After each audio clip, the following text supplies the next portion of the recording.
Powered by Sports Interaction, Canada Sportsbook. Welcome to Game Over Montreal. It feels a little bit like 2021 right now, to borrow a line from Anakin Slade and adjust it to shit.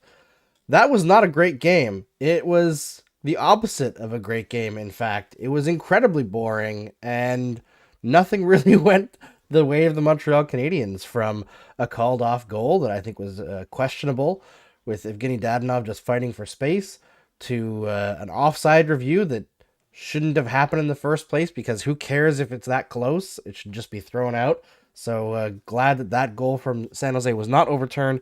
To the power play, which I gotta say, Alex Burrows, what do you do here?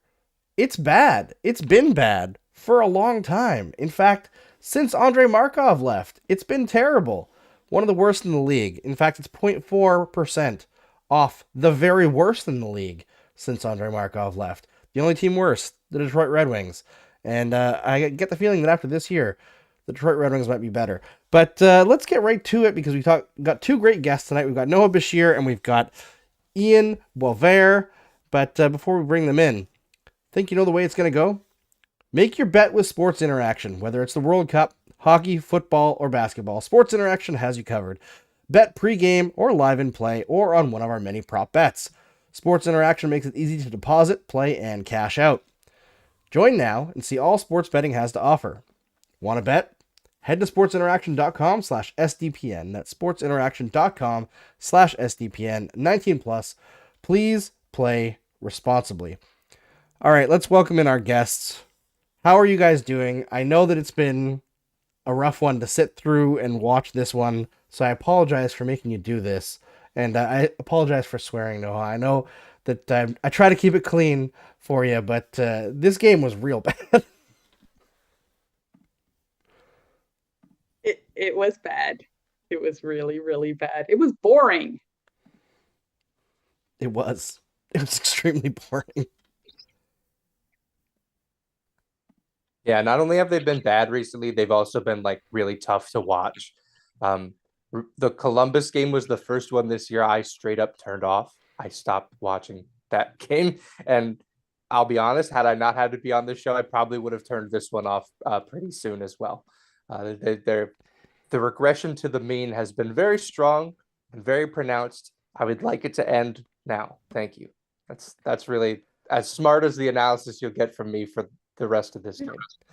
Yeah, I think straight up, for those who are tuning in for like a post-game analysis, we're not going to talk about this game a whole hell of a lot on this show, because there's just not that much to talk about. I think that obviously Jake Allen, you would have liked to get one save of the three. I think the first one, how often he's getting scored on right when the puck drops lately is not great. I think we're going to see Sam Montembeault a lot more often over the next stretch here. You can tell that Marty St. Louis, like, this is one of those games where I wonder if he has the patience to go through a rebuild, because he hates losing so much. And when they gave up, I think it was the second goal, and he was just like, oh no, it was the David Savard penalty in the offensive zone.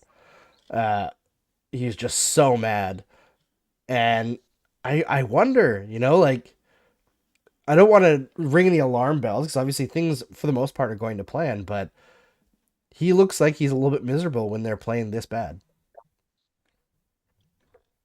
I guess the thing is, maybe this is silly to expect, right? Or to hope for, but they can lose and not play bad. Like, I think like today, part of the problem wasn't just that they lost, it was just there was no energy.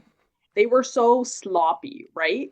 And it's funny because in intermission they had Arpon Basu on TSN, and he was talking about how, the team needs to bring energy, and Martin St. Louis brings energy, and I was like, okay, but not this game. No energy tonight. So I could see him being disappointed more with just how sloppy it was. Like, I don't mind if you lose, but and maybe it wasn't lack of effort, it was just bad decision making, no connecting. Also, pucks probably just weren't bouncing their way. I don't know. Yeah, I mean, I think, some games the puck doesn't bounce your way, but at the same time, when you get 6 power plays, one of them a minute long 5-on-3, and you can't generate, like, they didn't get a shot on the 5-on-3. That kind of stuff, I'm like, you guys, you got to figure it out a little bit. And as much as it's easy to rag on the coaches, and I know I did in the intro there, getting over on Alex Burrows, like, the players have to execute a little bit. And I thought Suzuki had a bit of an off night. I actually liked Kirby Dach tonight.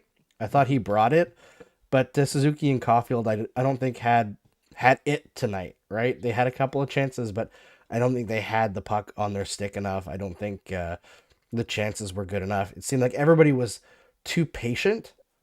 They're like Yeah. getting pucks and just waiting for the San Jose players to get in the lanes and then shooting. And it's just not going to work. With a team that likes to block shots as much as San Jose does, it's not going to be a good strategy. Yeah, the shot metrics will tell one story that I don't think was actually what happened in this game.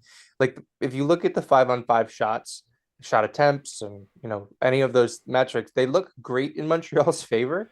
But like I can't remember a time, especially at 5-on-5, especially on the power play, where they looked particularly dangerous. Like, yeah, they're getting shots. They feel like empty calorie shots though. Like they're not really providing any kind of offense. So I mean, and for the 5-on-3 to start the third period, not only did they not score, they immediately gave up 2 goals. like, Yep. like it Yes. ended and the net was filled at the other end. So it was just an all around rotten night. Um, for a team that just had 3 days off after a really nice win in Chicago, to have all three of the young guys score in the shootout, Kirby Dach to give the crowd what he gave them, to come back and have 3 days off and then put that up. I imagine they're not going to have too many off days in the future because of that. I know coaches like to give guys days off when they play well, but if you're going to come out and play like that afterwards, I can't imagine you're going to get too many of those. No, they absolutely laid an egg tonight. The execution just wasn't there, and like you said, the analytics show one story, but I mean, if you look at 5-on-5 alone, the Canadians did like hold court in terms of possession, but they were also trailing the entire game, Yeah. right? So like that is a factor, and then you switch it over to all situations, and they go from controlling 56% of expected goals at 5-on-5 to 36% in all situations, and they had more power play time. Like, that's not great. The special teams continue to be abysmal, but outside of Allen and Edmondson continuing to be the biggest people on the struggle bus right now, was there anything else about this game that you guys wanted to talk about before we shift gears into something more fun to talk about? I liked Slavkovsky tonight. Mm-hmm. I thought he put in a lot of effort. I thought he took chances when he could in the offensive zone. Please move him up in the line. Please move him up. Like Armia I feel sorry for him. It sucks to be in a slump, but nothing's gonna happen there. And even if it does, like where's the upside? Really, where is that gonna end? You could afford to move him up a bit, and he's trying really, really hard. And I think I'm over sending him down because I get the idea that being in the NHL, he's going to learn more, but honestly, he could use some more minutes. And so if we lose more games because he's getting more minutes, what's going to happen? Yeah. Yeah, and I think the thing with Armia is that he's at his best when he plays a very simplified role, and that's like being the guy on the fourth line, right? When he's the guy who is like the most skilled guy there, and he gets to handle the puck a little bit more. He gets to, extend shifts on the forecheck and play hard.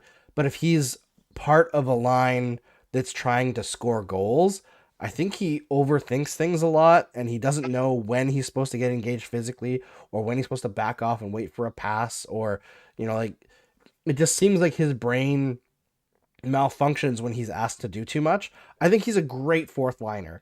The problem is he's paid like a very good third liner, and that's not on this management group. It's not on this coaching staff. So just put him where he has success. Stick him with Jake Evans. Those two have been great together every time they've ever been put together.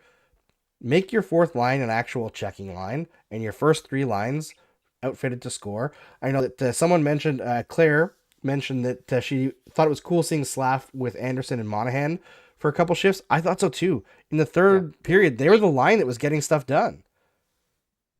Yeah.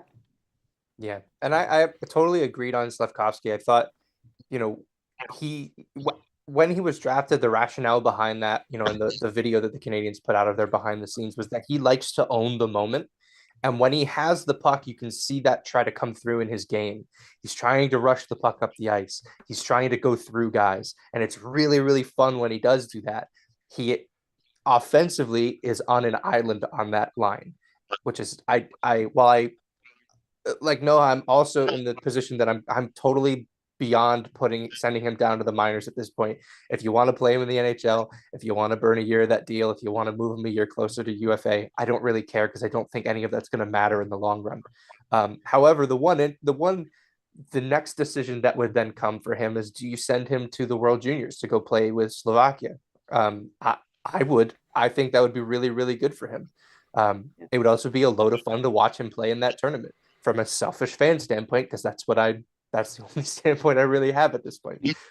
So yeah, I want to see him play more. That's the problem right now, is they've given us this little taste. He plays 10 minutes a night. He plays, 15 shifts a night. I want to see more of him. Give me more of Slavkovsky. And what did he play tonight? I'm trying to look it up here. Number 20, 11-23. So I know that he's had a couple of games recently where he's played a little bit more, but I think we need to see that a little bit more consistently. Now that he's getting some time on the power play, get him some players to work with. And like, all due respect to him, because I think he works really hard, and he's not a gigantic liability or anything, but playing with Michael Pezzetta is not doing Slavkovsky any favors. No. Like, Michael Please, Pezzetta, anywhere. Yeah. it's just not. It's not. It doesn't make any sense. I know Secret Agent Man says, has anyone noticed how bad the power play has been since Matheson has come back? He doesn't shoot, so the defense just knows how to defend the pass. I don't think it's a matter of shooting. I think it's not like that Matheson has been bad on the power play from my viewpoint. I think he has the skating ability and the instincts to, be a good power play player, but they've been deferring to him constantly. And just from my, limited sample size, yes, but just from my viewings, I just think Kirby Dach is better at the point than Michael Matheson is. And the 5-man power play unit was doing well. The issue is they lost Hoffman, so they don't have that player there. I'd like to see them put Gallagher on the top unit, let Monahan go a little bit further out from the net and take advantage of his like slick passing and his forechecking ability and puck recovery ability, and let Gallagher do his job on that top unit, because it just makes sense to go back to the 5-man unit. I don't know how you guys feel. No, that makes sense. Gallagher loves that spot, and Monahan would be good where you said. Like, I don't see the point in continuing to try to play Matheson there. No, he can play on the second unit. Yeah, I don't necessarily think that Matheson's really the problem there. I think it's just that, like, that power play is very predictable. They have two moves. We're going to pass it to Cole Caulfield, and he's going to shoot the puck. And we're going to let Nick Suzuki do that slingshot move where he goes back into the neutral zone and comes back in flying at full speed. And the Sharks did a really good job taking away both of those options. So the power play just doesn't do anything. Like, there is no secondary offense on that power play. So, which is kind of what we've been expecting with this team, the folks who are watching this, trying to hope that the tank is still alive. Like, we knew they were going to regress in this manner. Caulfield and Suzuki were not going to continue to score at the rate that they were scoring. I still think they're very good players, but like, we were talking about Cole Caulfield at a 60-goal pace. Like, it's just not a reality. The Sharks did a really good job taking away those two options on the power play, and so has every other team the Canadiens have played as of late. Yeah, it is just not a very successful power play in terms of puck movement, player movement, shooting, all those things that you really want a power play to be able to do. But let's move on from this game, because honestly, it's sucking the energy out of the room still. And there's fun things to talk about. But before we do talk about those fun things, including this being the 1-year anniversary of the end of the Marc Bergevin tenure with the Montreal Canadiens, and I'm not celebrating him being fired, not really, but at the same time, it is a happy occasion, I think, just based on what's here now instead. But before I do that, I gotta tell you, everyone who's here on the stream having fun and getting your catharsis after a really terrible Habs game that gave you no entertainment whatsoever, please like the video and share it on your favorite social media, because the YouTube algorithm just changed recently, and apparently they're cracking down hard on live videos, not pushing them anymore, because a bunch of kids started streaming games illegally on YouTube, and they got pressure from game developers. So that's why they're cracking down on live videos, and it's killing us. It's killing us on the viewership, guys. So please help us out. You're part of the show too. We love you. We love interacting with the fans on this show. So please help us out. Like the stream, share it around, tell your friends about it. The biggest hurdle to making these game over things grow is for every Habs fan or fan of any other team in any other market to know this is something that exists that they can turn on after the game. So let everyone know that likes Habs post-game shows, or any other team in Canada, because we got them launched for all of Canada now. And we'll get more people in here and have more fun. All right, so I do want to talk about the Bergevin thing, but I'm going to save it for last, because I want to bring a spicy take to the forefront first.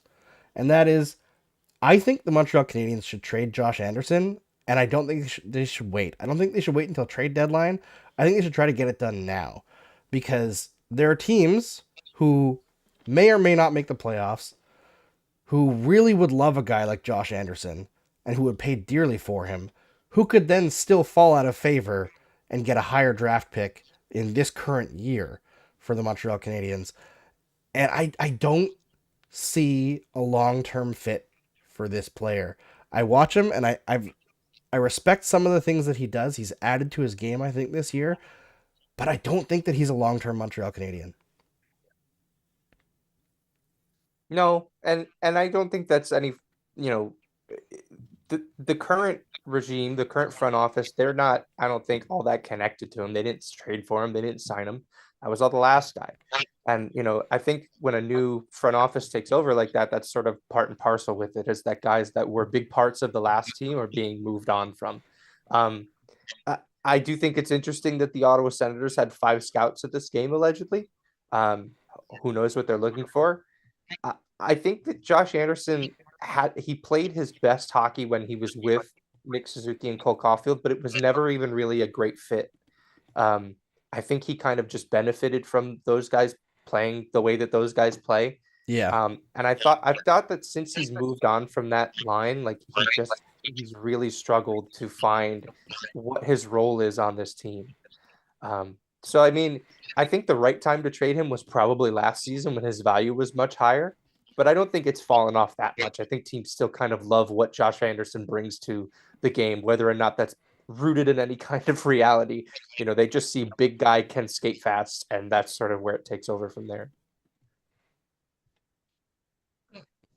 Okay, with trading him, because honestly, let's face it, this is a rebuild, so get rid of as many vets as you can, and if you can get high value back, then do it. I'd probably shed a tear for Gallagher, but I'd even that be okay with if the right price came along. So I don't think that we need to be attached to almost anyone. I mean, tell me you're not trading Suzuki, which obviously they're not going to, or Caulfield or any of those, Duck or any of the kids, but the older I don't think any of these guys are really. We get really attached to our team. Me as a fan, you get really attached, and fans have a tendency to super overrate their guy, and their guy's amazing, and he's up there with whatever. People are making insane comparisons, but I don't see a problem with that at all. I do agree that his value was higher last year. Yeah. But seeing as we don't have the time machine, yeah, I mean, there's no need to wait for the deadline. I think for him or for almost anybody else, I think if the right thing came along, take it. Again, I'll bring it back, or I'll try to bring it back. Embrace the suckitude. It's okay. Get us more kids. Get us more draft picks. Yeah, I mean, when the hype was going around in the summer, and I don't know if there's actually much behind it, but there were rumors going around at the draft that the New Jersey Devils were considering trading the number 2 overall pick for Josh Anderson.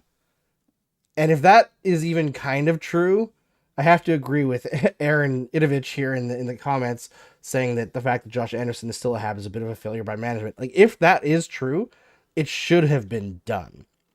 There should be no holding out for more in that situation. Because I think we'd all be pretty happy with either Simon Nemec or Shane Wright in the organization.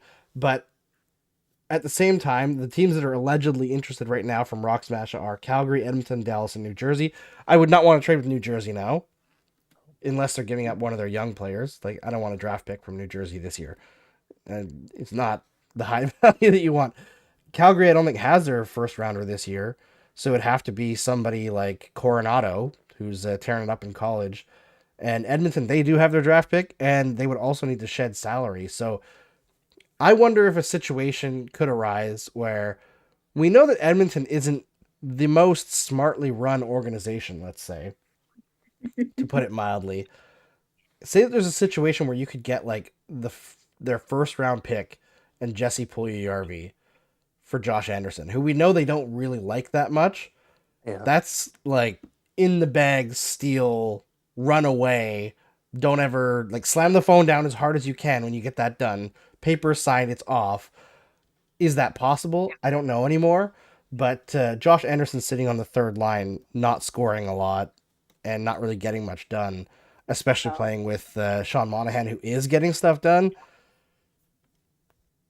I don't know. Just doesn't Yeah, seem Do it. Start the car. yeah. I mean, it's tough because, you know, you look at a team that finished 32nd and you wouldn't think there are a lot of like tradable assets on the roster. There's a ton. There's a lot of like, they have not picked this down to the bone. There's a lot of like Oh, yeah. good pieces left. I know like one of the big pieces of discourse recently has been, you know, the discussion on whether or not Monahan can fetch a first round pick at the trade deadline. I mean, if he keeps playing the way he is, Montreal can name their price because he's been fantastic. He can play both sides of the puck. He's showing that he's entirely healthy. I think it's sort of a foregone conclusion that he will be traded to get Montreal that next first round pick. I wouldn't be surprised, honestly, if in the free agency that followed, if he signed back in Montreal, because they seem to really like him. He seems to like it here. That which would be a good thing, you know. But yeah, if Montreal could pull off if that second overall pick was available for Josh Anderson, like if the New Jersey Devils had that on the table, I don't think Hughes would have said no to that. Like, I mean, to walk up there and take Slavkovsky first and Wright second, or whatever order you wanted to take them in, and then to also orchestrate the Doc trade later on that evening, like 15 minutes later, the Bell Center would have crumbled. Like they would not have played that game there tonight. It would have been somewhere else. Maybe that's why they didn't do it. They were afraid that the foundations would fall down and crush the Metro underneath. Yeah. It's brutal. It is. Like watching. I mean, I guess we just want something to happen to push things toward the future if you're going to have to watch games like this. Because, and the thing is, this has been rare, right? Like, we remember when this was the norm last year. It wasn't that long ago. Like, I did how many games last year where this was the kind of game that I was watching and I was trying to fill a show with content and, like, what is there to talk about other than, like, fire all these guys? And eventually they did a year ago today. But Aaron Idovich says that Dallas is emerging as a front runner if he's heard the right stuff for Anderson. But the Canadiens would have to take back Lindell, which, I mean, how long is Lindell signed for? That's a good question. I'm going to have to check that. But I guess that definitely factors in what you're getting back. Let's see. Esa Lindell, 2 more years after this one. I mean, it's not the worst situation, right? That he'd be up for contract when the Canadiens are looking to contend. That could be something they could swallow. Sorry. But there's some people in the comments saying, like, oh, we'd be lucky to get a second from the way he's playing, and another saying that they need to get rid of Edmondson as soon as possible. This is something that I think everyone should learn from last year, is that general managers have long memories, and they are prone to falling for guys who are on hot streaks, for sure. But if you, someone would have told you at this point last season, and I know he was scoring goals, but he was playing terrible, that the Canadiens were going to get a first and a prospect for Ben Chiarot, no one would have believed it. If they do trade Edmondson, as long as his back holds up, they're going to get a first round pick for him too. Because at the end of the day, 90% of the GMs in the league are going to look back at that Stanley Cup run and they see like the four big guys who did it on the blue line for Montreal, forgetting the fact that Carey Price was the guy that was saving all the pucks. Yeah. Yeah, I mean, I every year we're seeing teams make the same mistakes over and over and over again. Constantly we are criticizing general managers for making dumb moves, and then also at the same time saying, the general manager will never make that dumb move. They will, they will continue to. And also, like, I do think Josh Anderson, like, I don't think he's a terrible hockey player. Is he a No. tad overpaid? Yeah, I think so. Is it for too long? Yeah, way too long. And for the guy that we'll get into after this, that was because Montreal traded an asset to get him, and then they were kind of at the whim of whatever he wanted to sign, because that's just how the other guy did business. He loved acquiring RFAs and then giving them exactly the contract they wanted with no negotiation. Um, I think that Josh Anderson can bring value to a hockey team that, needs some size up front. Where he doesn't have to be the guy, but maybe there's a hole in between like the guy and their third line players. He needs to be a second line guy who can score 20, 25 goals a year, chip in on the power play. He doesn't have the spot to do that in Montreal anymore. No, I mean, he could make a career out of just skating behind McDavid and cleaning up rebounds on the odd breakaway that McDavid doesn't cash on. Yeah. Like, that'd be perfect for Josh Anderson. But, yeah, I guess we should continue on here. Oh, Rock Smasher says, speaking of Chiarot, Florida is currently losing 3-0. And I should say, the Florida Panthers have only one more point than the Canadiens this season. Who would have predicted that?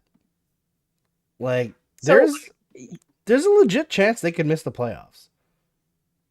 You said that you were having to fill the games or the game overs last year after all the losses. But the difference is last year you had no sense of vision and no sense of direction on where this was going.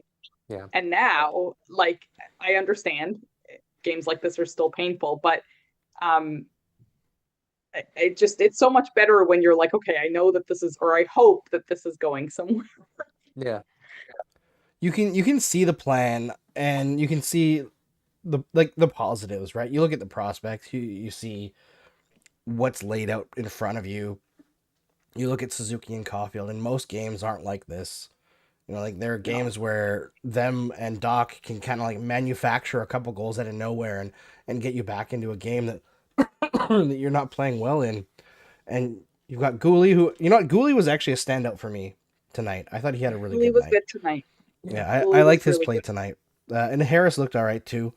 But like the kids are usually all right. I think that's the big thing to like continue to write home about this season is that the kids are doing the right thing and the veterans are kind of the ones that are not pulling their weight a lot of the time. And that may change as things go on throughout an 82 game grind of a season. But yeah, it's not like last year. It's just not. Even a boring game like this, there's still positive things to talk about. We can look at prospects. I mean, playing Gooley on the right side right now, I think there's a few people who are a little bit confused about what the plan is. I think the long-term plan is they're playing Gooley on the right side right now because Lane Hutson's going to play on the left side. He looks great, huh? Oh my God. He looks ridiculous.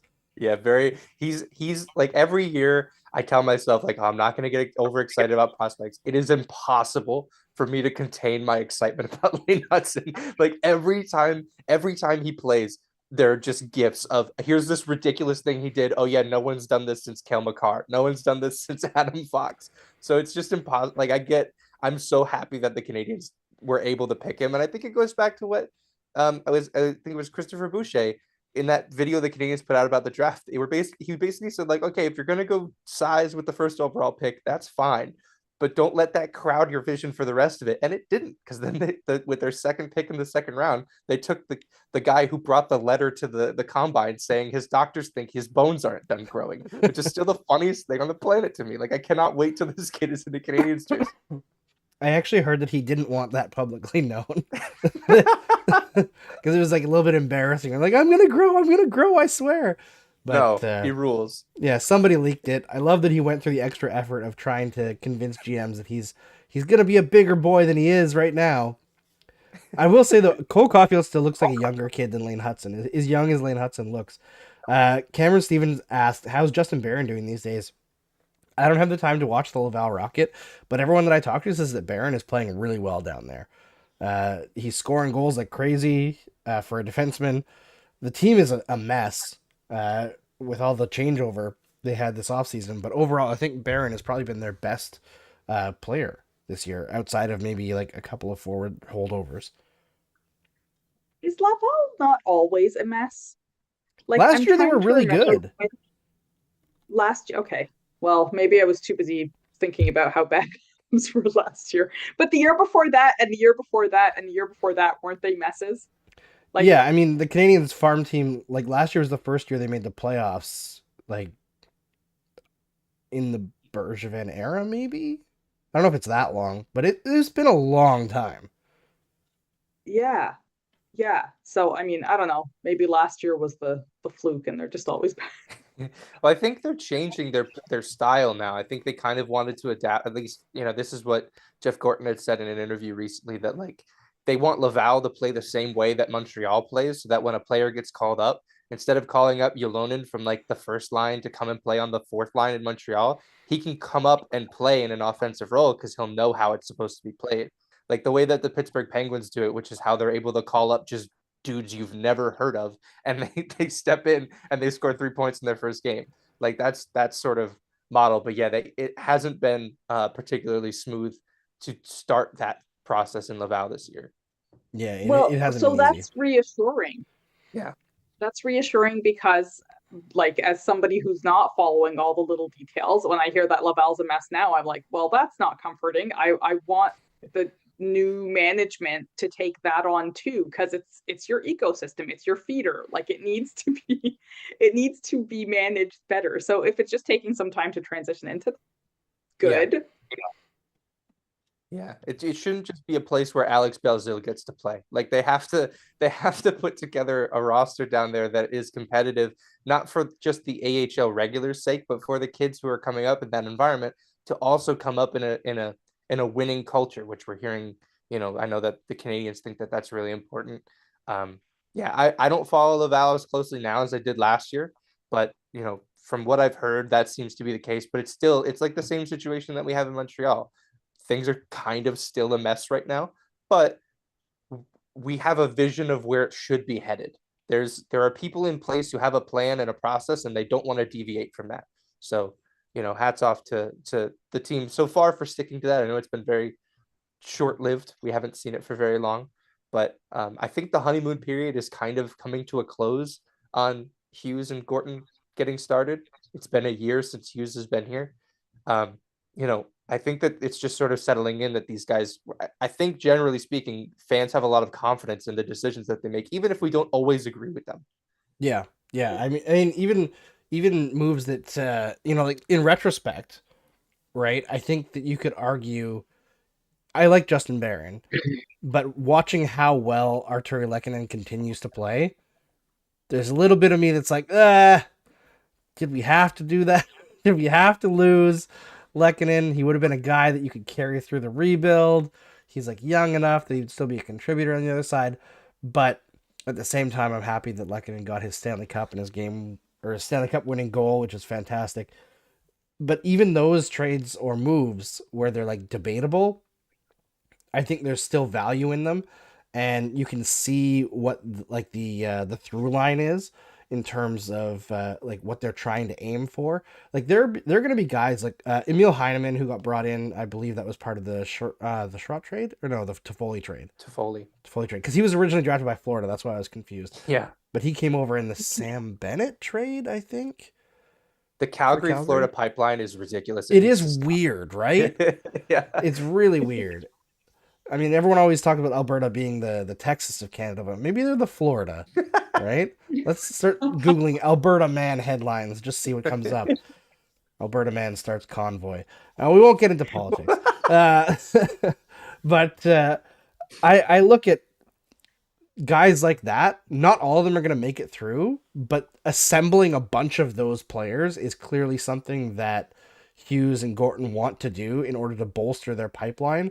And even if the Canadiens don't get one of like Bedard or Fantilli or Mitchkov this year, the picks that they have this year and next year, there's going to be a lot of quality players added to this organization. And then you have, like, you look at Laval, and like last year, everyone was all over Raphael Harvey-Pinard, and he's had a bit of a tough start to the year this year. But then you look at Anthony Richard, who's like living up to the name in Laval. Yeah. 12 goals in 20 games, 18 points, 56 shots already. Like, he is Yeah. ripping it up. Like, sometimes you find guys that just want to play for the jersey. So I think that we're going to see some guys coming up from Laval who, through the season here, are going to surprise us in the Bergevin era. We might not have been subject to that. Like, when guys start getting traded and you see the guys coming up from Laval and they're going to get chances to play big minutes. And it seemed like the Bergevin era, just you'd call up a guy, they'd get 6 minutes, and then you'd send him back down a couple games later, and you never hear from him again. So I think there's going to be guys that break in that maybe we don't expect. You know, Xavier Simoneau, already a big contributor down in Laval as well. So there's that to look forward to as well. But speaking of Marc Bergevin, this is the anniversary. And we talked about it before we started the show. I believe Noha was on either the game that it happened or the game after Marc Bergevin was hired last year. So happy anniversary, Noha. Thank you. I know I'm that so honored to be here. we celebrated last year. We'll celebrate again. And it's not a personal thing. I have to say that. It's just that now we've seen in just a year what an organized organization looks like. You know, and Yeah. prioritizing development. And it's a big, refreshing change. Well, and the irony of the fact that Bergevin never stopped talking about the importance of culture, and yet his culture was basically him. And you've seen an organization actually try to implement a culture, like a real organizational culture across the board.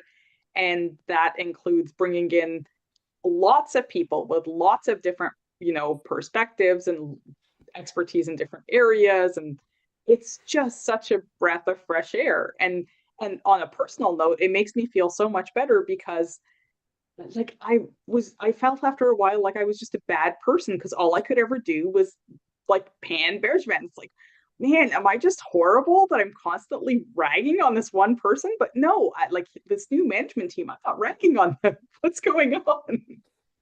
Yeah, it's like we were talking about before, right? Even when you don't necessarily agree with a decision, you can see the logic in it, and you can understand where they're coming from, from It's coaching not to player, trying- like everything, right?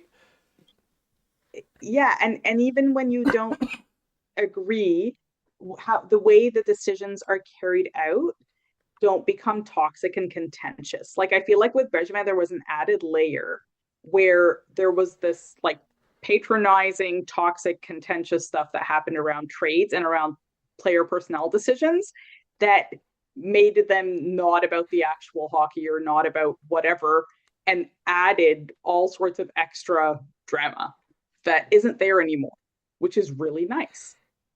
Yeah. 100%. And I think so much of that revolved around the summer of 2016. When, at the draft, he trades for Andrew Shaw, one of his guys, with a checkered past, immediately signs him to a very rich contract that he then later traded back to Chicago at a loss. He then was working on a trade at the draft to send PK Subban to the Nashville Predators, in a trade that was a referendum on a player's character and not who the player was on the ice, regardless of whether you think he was right or wrong to make that trade. Make no mistake, that's what that trade was about. It wasn't about the product on the ice. I don't subscribe to the belief that like he cared about that at that point, because he was picking a player over a coach in Michel Therrien, who he then later fired that year when the team was floundering while in first place. Like that, when we talk about vision and direction, that was a rudderless ship. Like he was just throwing ideas at the wall and hoping one of them would stick. And Shea Weber's legacy in Montreal is great. Like he leaves behind a culture of guys who are willing to go the extra mile for one another. Like that cup run that they went on was, they were just going to bat for their guys. They loved Carey Price. They loved Shea Weber. Those were their guys. So I mean, there's a lot from that, the legacy of what Bergevin leaves behind that, it leaves a really sour taste in my mouth. The 2021 draft, chief among them. Yep. It sucks because even now, like things are still a referendum on Marc Bergevin. Like, Jordan Harris signing. Well, Bergevin would have gotten it done too. Well, no, the report said that, he didn't want to play for Bergevin. And then it just becomes, everything is still related to that guy. I've also heard people who are like insiders say like, oh, well, he was going to sign here regardless. But Bergevin himself said that he wasn't going to. Yeah. And that there's nothing he could do about it. And it was like, it's garbage like that with Bergevin that always bothered me. It was the like, people were saying, oh, you need a center. And he would go to the media and be like, well, this isn't PlayStation. And then Hughes is in town for a couple of weeks and he's like, Monahan, Kirby Doc, like, I'm just going to bring all these centers in out of nowhere and not really give up much. Like Alex Romanov, okay, bye. Dope. A guy that, again, Bergevin and his crew hyped up massively to almost no result. Like, Romanov, let's face it, he's not that good. He's a bottom of the lineup defenseman who can eat big minutes because he's in good shape, but he's not a good player. He's not a big high impact player. I think to me, Bergevin's legacy, of course, there's the like hypocrisy of being so highly focused on character and locker room presence, while at the same time continuing to employ and chase sexual abusers. Like, I'm not like Logan Mailloux. That's a different situation now than it was a year ago. According to people in the know, he is doing the work, and that's great. I hope he becomes an advocate for, everything that's wrong with hockey culture, and he is leading the charge to stop kids from doing what he did. That would be fantastic. I hope that for him 100%. But then you've got like Nick Cousins, Sean Burke, who had like spousal abuse stuff. Yep. Like all these people that Bergevin went after. And it's like, you cannot talk about character and then bring in guys like this. He traded for Shaw. I think it was the season after the homophobic slur. Yes. And, I don't want to slander Shaw based on rumors, but based on what I've heard, like all of the like, oh, I'm so sorry for that was like, you have to say this. Yeah. And I think it's very easy for someone of Shaw's age, which I'm around similar age, I guess, a little bit older. Like, yes, that word when I was a kid in high school was thrown around all the time. And I think you get into that situation, you say something like that, I think you can just face it right away and be like, listen, that word was said a lot when I was a kid. It's not an excuse, but I have to put in the work to take it out of my vocabulary. And I haven't done enough of that. That's on me. I'm going to keep on working on that. But it just seems like the apologies and stuff like that for NHL players is never where you actually want it to be. It's always like, oh, I got caught red-handed. Oh, I'm going to work with You Can Play as an ambassador. And like, I don't care. You Can Play is an organization that doesn't do anything for me. But anyway, the whole thing with that is part of Marc Bergevin's legacy. And the other part that sticks out to me is when he came in, he took way too long to realize how good the team that he had was. And by the time he figured out, because he started his tenure, he was like, okay, we're going to go grab all these fourth liners, stupid idea, sign them to way too long a term. But then he actually did make some good moves, bring in Michael Ryder. They played an offensive style that first year in 2013. They got into the playoffs. They were humming along. Everyone got injured. And he's like, okay, we need a tough guy. So he brought in Douglas Murray. And then they were like, okay, but we'll bring in Vanek. Great trade. And then the next year, we're going to bring in Petrie. And then all of a sudden, it's like all these puck-moving defensemen. Everybody's excited. It's going to be a good team. And like, there's one hitch in the road. They're like, we're going back to defensive defensemen. And it's like, just make a choice and stick with it. And by the time he did, he just started assembling clones of himself. And the team was now past its prime. And it's like that lack of foresight and vision that you guys alluded to earlier is what I see with him along with the hypocrisy. You know, earlier we were talking about how you could see other teams just plugging in players that you'd never heard of, and they just knew how to play the system and knew how to play in the team and had the skills that the team was looking for. And I would always sit there wondering why the Habs couldn't do it. And it would drive me bonkers how he'd come out and say, this is a hard job. Like the player, like, okay, this is a hard job. If you're not up for it, don't be in it. Like you can't just, it's not PlayStation or it's not NHL, whatever. Like, fine, then just don't take that job. Don't do that job if you can't do it. But all the other teams that were able to figure that out, it was that condescension. It drove me crazy. Like that combined with I can't unravel them from each other, but that combined with Terry and who was gonna teach PK how to be a better person. No, just it drove me crazy. Yeah, I found so and Gorton especially because he makes himself available to the media so often. Him and Hughes both, but Gorton, I find Gorton wants to talk to the fans, but he doesn't talk to us directly, but he talks to us knowing that we're the end user of that communication, right? Marc Bergevin used the media to argue with us directly. Like him saying, if you want loyalty, get a dog. To defend himself, absolutely. But it was always that condescension. It was, if you want loyalty, get a dog. You don't know what you're talking about. I am as loyal as they come. Like he was using those media hits to condescend and to argue with us, as opposed to, like I said, with Jeff Gorton. Like he uses those as a way to get information to us as the end user. I don't think Jeff Gorton cares what we think at all. If he did, Matthew Darche would be the GM right now, right? Like that's who everybody thought was going to be the general manager of this hockey team. That wasn't the case. I don't think that they care. So, like when he was on Tony Marinaro's podcast recently, and he said, if I was your fans, I'd be okay. I'd feel safe that Cole Caulfield is going to sign here long term. He's using that as like a way to give us the information that we need, but not to, like, I don't know, create animosity. I mean, there's not been a chance for that yet, but man, I can't, like, Bergevin from the beginning was just like a bag of cliches that he was just ready to throw out at us at a moment's notice. And it was just it became very tired very quickly.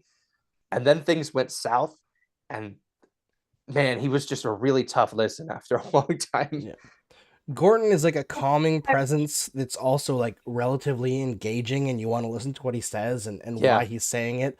And like if Bergevin were in that same situation with Cole Caulfield, who, by the way, credit to him and Timmins, they drafted, right? They made that choice. That was a fantastic draft pick. But if he was in that situation, I feel like instead of him saying like, oh, Cole Caulfield's going to be here for a long time, he'd be like, well, contracts are a tough situation and we can't give any information on that. It's between him and his agent and us. And like, for an organization that had so many issues with confidence in players, they didn't have a confident general manager. No. He was never confident about a thing. Like everything was these hype. Well, I can't make people want to come here. Jeff Gorton is talking about trying to make people want to come here, right? Like make Montreal a destination for people. It never was under the last decade.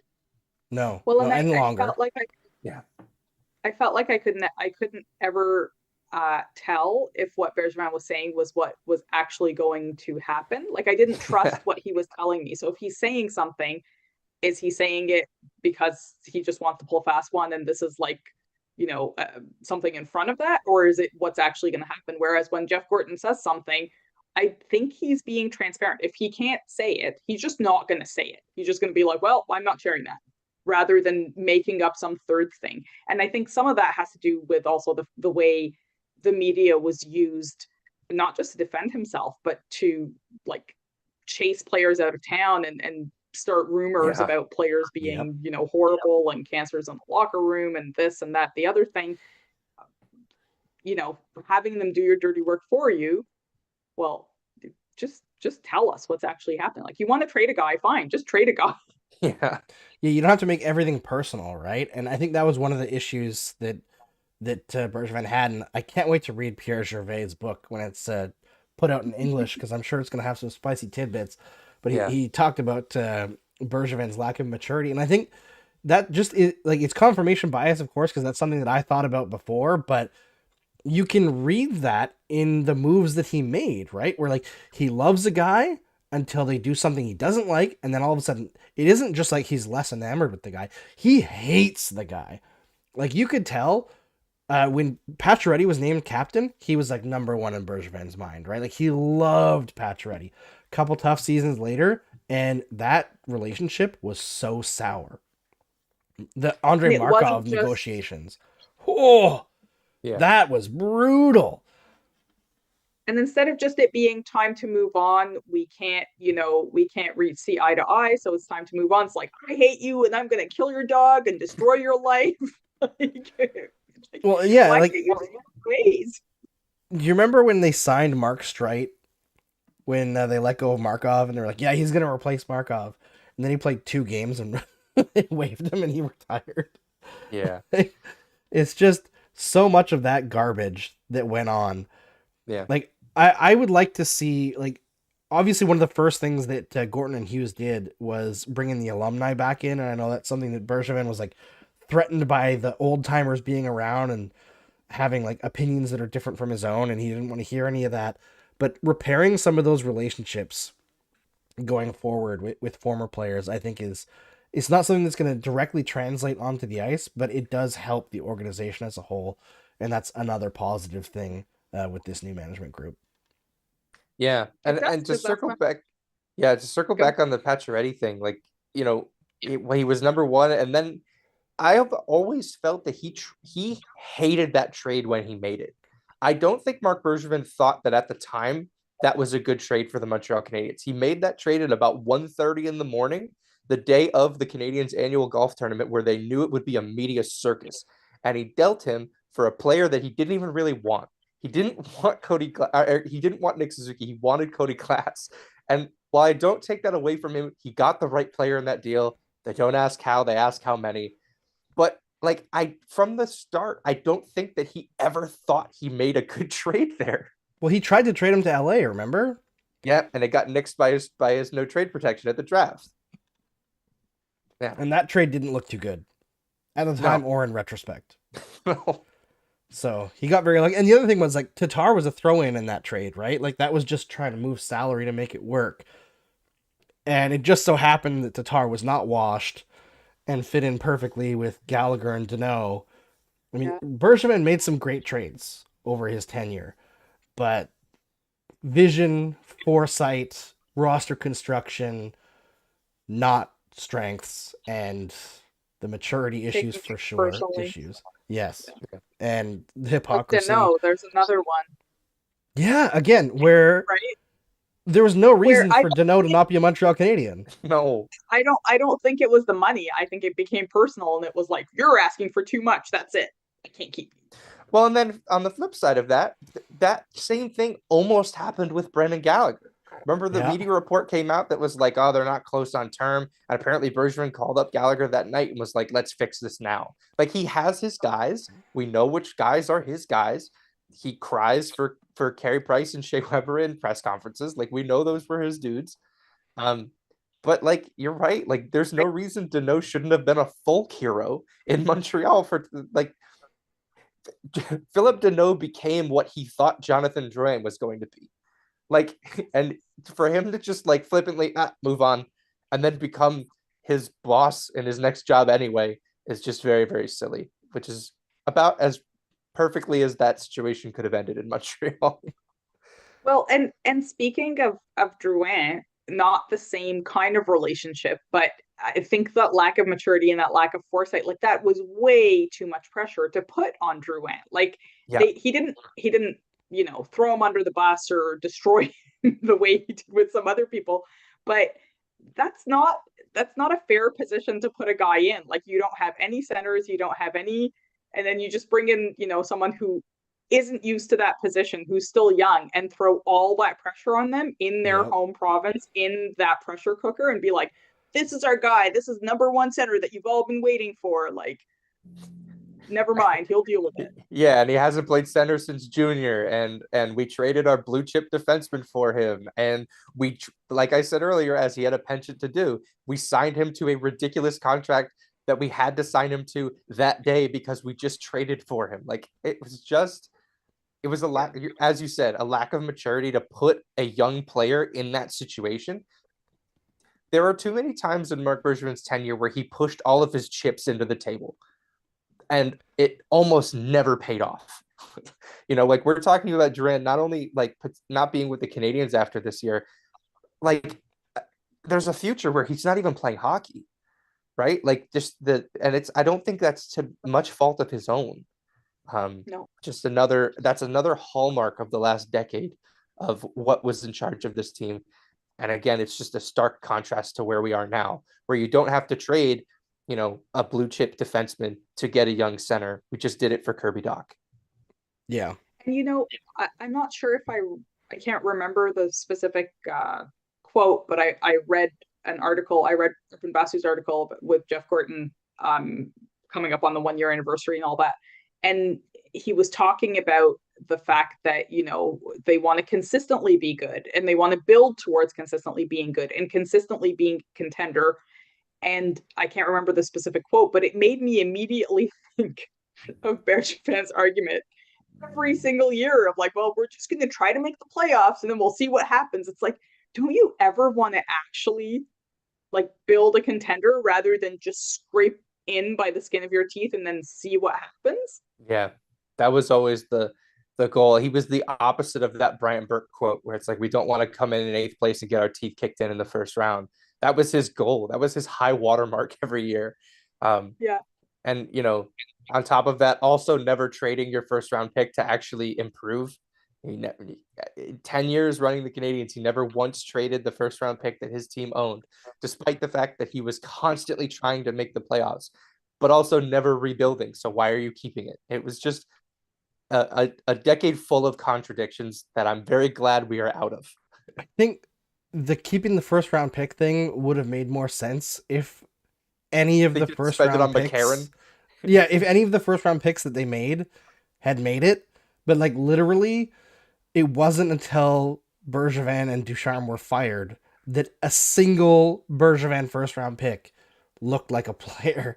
I know Cole Caulfield had a good playoffs, but like he emerged after they were gone, right? Caden Gooley in the NHL after they were gone. And like, sure, you can say that that's part of Marc Bergevin's legacy. I agree. They made those picks, but also 10 years of nothing. Well, because every time they made a pick, even like either the pick wasn't the right pick, or if they made a pick that you thought could turn into something, you were always worried they were going to ruin them in development. Right? Yeah. I'll go 100%. Back to my flagship example of Alex Galchenyuk. Yeah, and I know somebody asked in the chat what LA was going to give up for Pacioretty. I've been trying to find it for the last 5 minutes, and I'm trying to read while not being super distracted, but I can't find the actual deal. I think someone in the chat was right. The part of the deal was Velarde, but again, like it was not anywhere near what Nick Suzuki has become, and it didn't have like a Tatar level guy in there either that could slot into Pacioretty's spot and like not lose a step. But yeah, for the Leafs fan in the chat trying to troll about Marner being greater than the entire Habs roster, I mean, in the regular season maybe. Yeah, this was a Marner game too with the 4 puck over glass penalties. So yeah, exactly. It's a Marner game cool. 7. That's what this one was. Yeah, but he's used to sending pucks to the stands. Yeah, enjoy your last dance this year where everything really matters this time. This time for sure they're gonna do it. This time they care.